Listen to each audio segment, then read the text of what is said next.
Hello अंशल lovers, welcome back to my channel. Last part में हमने देखा था विंग और वांग जी साथ में थे और गार्डन्स में घूम रहे थे। अब वो उस बिल्डिंग के सामने आ गए थे जहाँ वांग जी का घर था। वांग जी अपना कोड स्कैन करता है और लॉक खुल जाता है। वो दोनों लिफ्ट में जाते हैं और फाइनली टॉप पर पहुँच जाते हैं। विंग वांग जी के अपार्टमेंट को देखता ही रह जाता है। अपार्टमेंट बिल्कुल सिंपल था, मिनिमलिस्ट था, पर फिर भी बहुत सुंदर लग रहा था। तब विंग की नज़र वॉल पर जाती है जहाँ कुछ फैमिली फ़ोटोज़ लगे हुए थे, जिसमें वांग जी का एक बेबी फ़ोटो भी था, जिसे देखकर वो कहता है, लंजा, तुम शायद बचपन से ही स्टोइक रहे हो। वांग जी इस बात पर कुछ नहीं कहता। तभी विंग देखता है कि फोटोग्राफ में वांग जी और शिचैन के साथ उनके पेरेंट्स भी थे। अब वो वांग जी से पूछता है, तुम्हारे पेरेंट्स कहाँ हैं लंजा? वांग जी इस क्वेश्चन पर एकदम फ्रीज हो जाता है। वो विंग का हाथ पकड़ता है, अपने शूज़ निकालते हुए उसे एक जगह लेकर आता है जहाँ पर उसके पेरेंट्स की ब्लैक और वाइट फोटोग्राफ्स लगी हुई थी। वो एक छोटी सी श्राइन थी। विंग तुरंत गिल्टी फील करते हुए कहता है, सॉरी लंजा, मुझे रियलाइज़ ही नहीं हुआ। वांग जी उससे कहता है, वो मेरे विकिपीडिया पेज पर है। विंग कहता है, हाँ, पर मैंने वो पेज काफ़ी सालों पहले पढ़ा था, मैं भूल गया। क्या मैं जान सकता हूँ कि तुम्हारे पेरेंट्स को क्या हुआ था? वांग जी कहता है, मेरी मदर को एक इनक्योरेबल डिजीज़ हो गई थी और उनकी मौत का गम फादर झेल नहीं सके और वो भी चले गए। मुझे और ब्रदर को हमारे अंकल ने ही बड़ा किया है। विंग कहता है, मेरे पेरेंट्स भी बहुत सालों पहले ही चले गए थे। मैं महीनों तक दर बदर भटकता रहा था। आखिरकार अंकल जांग ने मुझे सहारा दिया। उन्होंने मुझे अडॉप्ट किया और तब से मैं उन्हीं के साथ रहा। तभी वो कहता है, वैसे हम दोनों ही अनाथ हैं लंजा, पर तुम हर चीज़ में मुझसे बेटर हो, अकॉम्प्लिश्ड हो, सक्सेसफुल हो, स्मार्ट हो। और वो मन में सोच रहा था, ब्यूटीफुल हो, काइंड हो, सरप्राइजिंगली फ़नी हो। और वो एक सॉफ्ट वॉइस में कहता है, तुम मेरे नहीं हो, पर काश तुम मेरे होते। दूसरी तरफ वांग जी ने उन दोनों के लिए टी रेडी कर ली थी। अब विंग उनकी फ़ोटोग्राफ को देखते हुए कहता है, इन फोटोज़ में तुम्हारे और तुम्हारे ब्रदर के काफ़ी लंबे बाल हैं। लान शिचैन ने अपने बाल कब कटवाए थे? वांग जी कहता है, जब हमारे पेरेंट्स की डेथ हो गई थी उसके बाद। विंग कहता है, और तुमने ऐसा क्यों नहीं किया? तुमने बाद में क्यों कटवाए? वांग जी कहता है, क्योंकि उस टाइम पर मैं बहुत छोटा था। इसके आगे वो कुछ नहीं कहता, जैसे वो एक्सप्लेन करना अवॉइड कर रहा हो। विंग भी इस बात को ज़्यादा नहीं खींचता। लैन फैमिली में हमेशा से ये प्रथा रही थी कि जब भी उनकी फैमिली में कोई मिस हैपनिंग होती है तो उन्हें अपने बाल कटवाने पड़ते हैं। हालांकि जैसे जैसे समय बीतता गया था, लैन फैमिली इन रूल्स को लेकर बहुत ज़्यादा स्ट्रिक्ट नहीं थी। कभी कभी लैन फैमिली के जो यंगर्स होते थे वो अपने बालों को बड़ा ही रखते थे, चाहे उनका जेंडर कोई भी क्यों ना रहा हो, और वो तभी कटवाते थे जब वो यूनिवर्सिटी में एंटर कर रहे हों या वो शादी करना चाहते हों। बाल कटवा देना सबको ये दिखाने का एक साइन था कि अब वो शादी योग्य हो गए हैं। तभी शिचैन वहाँ पहुँचता है। वांग जी उसे देखकर कहता है, आपको पैकेज रिसीव करने में बहुत टाइम लग गया ब्रदर। शिचैन कहता है, हाँ, मैं कुछ कोड भूल गया था। एनीवेज वेविशन, तुम्हें हमारा छोटा सा घर कैसा लग रहा है? विंग कहता है, ये बहुत अच्छा है। तभी वांग जी का फ़ोन रिंग करने लगता है। वो खुद को एक्सक्यूज़ करते हुए वहाँ से बाहर चला जाता है। शिचैन विंग से कहता है, मुझे इंसेंस की खुशबू आ रही है। लग रहा है मेरा ब्रदर तुम्हें हमारे पेरेंट्स से इंट्रोड्यूस करवा चुका है। विंग इस बात पर हाँ में सिर हिला देता है। शिचैन कहता है, मेरा भाई उस वक्त बहुत यंग था। जब माँ की बीमारी का पता चला था तो हम हर महीने हॉस्पिटल जाया करते थे, और एक दिन जब हमें पता चला कि माँ अब नहीं रही, मेरे फादर ने खुद को कमरे में बंद कर लिया था। वांग जी इतना छोटा था कि वो कुछ नहीं समझ सकता था। उसने बस की टिकट खरीदी और हॉस्पिटल चला गया था माँ से मिलने के लिए। मैंने और अंकल ने घंटों तक उसे ढूंढने की बहुत कोशिश की, तब जाकर हमें हॉस्पिटल से कॉल आया। जब हम हॉस्पिटल पहुँचे तो हमने देखा वो खाली बेड पर सोया हुआ था और उसकी आंखों से आंसू बह रहे थे। मैं तुम्हें ये सब इसलिए नहीं बता रहा कि तुम मेरे ब्रदर पर तरस खाओ, बल्कि इसलिए बता रहा हूँ कि मेरे भाई का जो दिल है वो बहुत गहरा है, एक ओशन की तरह। अगर तुम इसे तोड़ोगे ना। इसके बाद शिचैन कुछ नहीं कह पाता। कुछ टाइम बाद शिचैन कहता है, मेरे भाई को लगता है कि तुम ही उसे खुश रख सकते हो और मैं सिर्फ अपने भाई की हैप्पीनेस चाहता हूँ। विंग मन में सोच रहा था, काश ये सब सच होता, काश मैं ही लंजा को खुश रख सकता। पर इससे पहले वो कुछ कह पाता, डोर पर लॉक होता है और वांग जी अंदर आ जाता है। वो वियिंग और शिचान की तरफ देखता है, फिर शिचान से कहता है ब्रदर प्लीज़। लायन शिचान उससे कहता है क्या हुआ वांग जी, मैं तो बस हमारे गेस्ट को हमारे बचपन की कुछ स्टोरी सुना रहा था जब तुम एक बच्चे थे। अरे मैं वो वाली स्टोरी कैसे भूल गया जब तुम रेड बीन पेस्ट के साथ। इससे पहले शिचान कुछ और कहता, वांग जी इंटरप्ट करते हुए कहता है बहुत देर हो रही है। शिचान कहता है शायद मुझे अब ये रेड बीन पेस्ट वाली स्टोरी तुम्हें किसी और दिन सुनानी होगी। मेरे पास भी वैसे काफ़ी सारा काम है जो मुझे करना है, मुझे चलना चाहिए। ऐसा कहकर शिचान स्टडी रूम में चला जाता है। वियिंग और वांग जी डाइनिंग टेबल पर अब अकेले बैठे हुए थे। शिचान के जाने के बाद वियिंग उन दोनों के लिए टी कप फिल करते हुए कहता है लंजा, अगर तुम चाहती हो कि मैं यहाँ रुकूं तो मुझे कोई प्रॉब्लम नहीं होगी, तुम मेरे साथ कुछ भी कर सकते हो। लास्ट टाइम तुमने डिनर के लिए पे किया था तो मैं उसके बदले इतना तो कर ही सकता हूँ ना। वांग जी उससे कहता है तुम्हें मुझे रीपे करने की कोई ज़रूरत नहीं है, और उस तरीके से तो बिल्कुल नहीं। वियिंग कहता है पर तुम्हारे पास ऑफ़र है होंग गुंजुन, अगर तुम चाहते हो तो तुम इस ऑफ़र को ले सकते हो।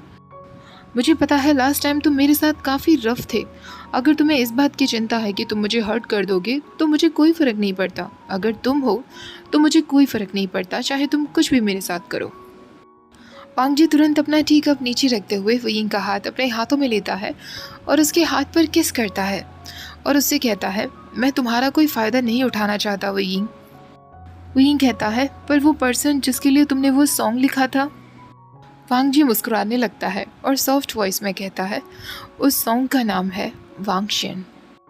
ये सुनकर वियिंग ना कुछ बोल पा रहा था ना ही वो कुछ सोच पा रहा था।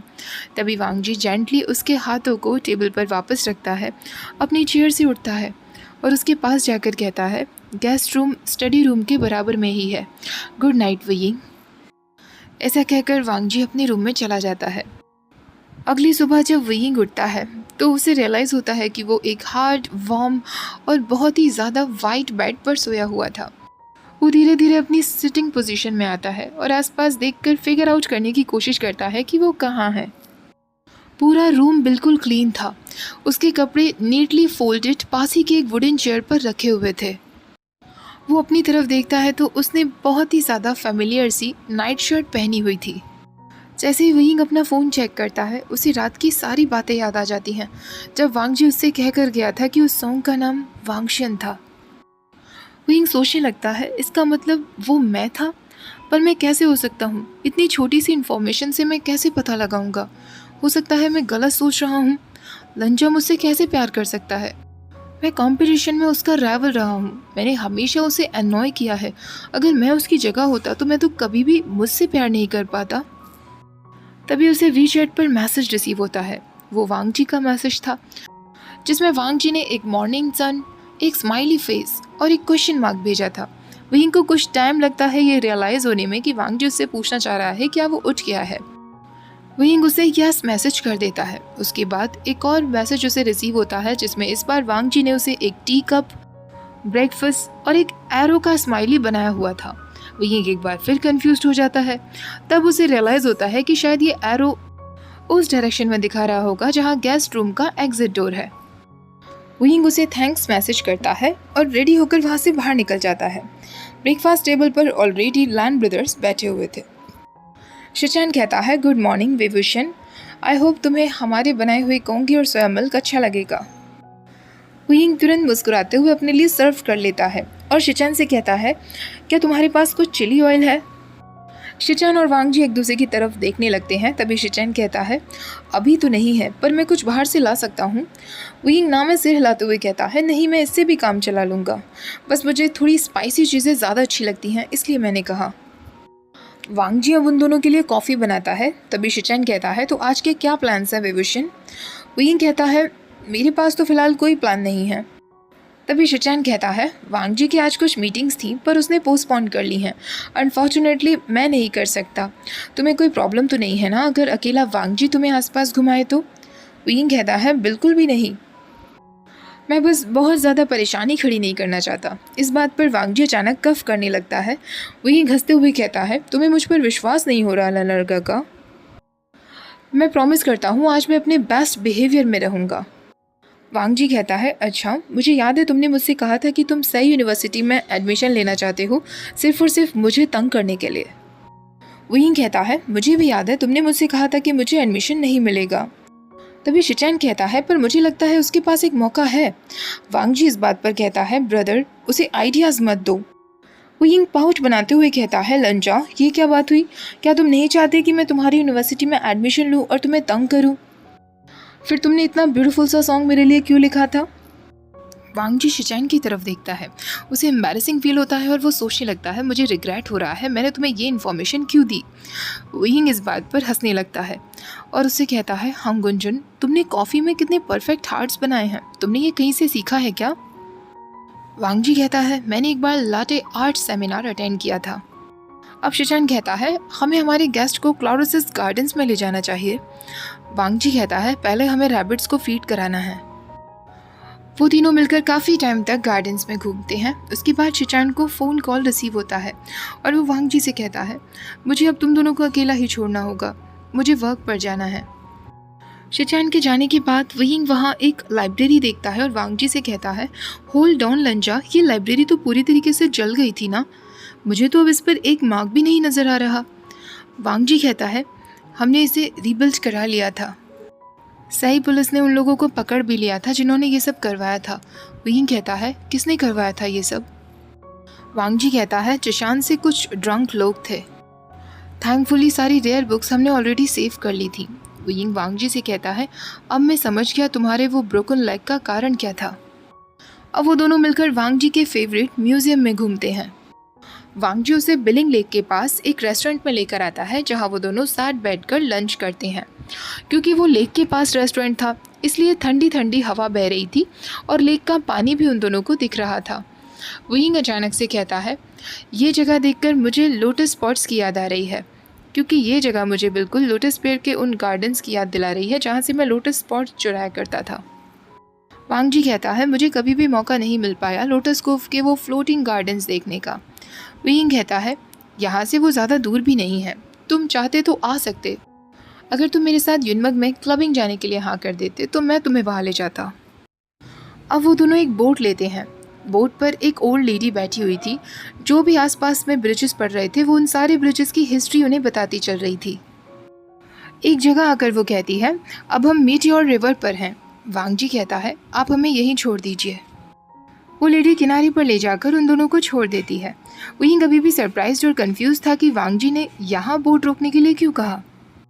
विंग वांग जी से पूछता है, इस जगह को मीटियोर रिवर क्यों कहा जाता है? वांग जी विंग को एक ट्री के पास लेकर आता है जहाँ पर काफ़ी सारे रेड रिबन्स बंधे हुए थे। विंग ये देखकर कहता है, ये ब्रिज तो काफ़ी मॉडर्न टाइप का लग रहा है, पर ट्रीज पर इस रेड रिबन्स का क्या काम है, इनका क्या मतलब है? वांग जी उससे कहता है, तुम ज़रा यहीं रुको, मैं अभी आता हूँ। वांग जी वहाँ से चला जाता है। विंग अपने आसपास देखता है तो वहाँ केवल कपल्स ही कपल्स थे। विंग मन में सोच रहा था, लंजा मुझे कहाँ लेकर आया है और अब वो कहाँ चला गया है, और एक मन उसका कह रहा था, कहीं मैं सपना तो नहीं देख रहा हूँ।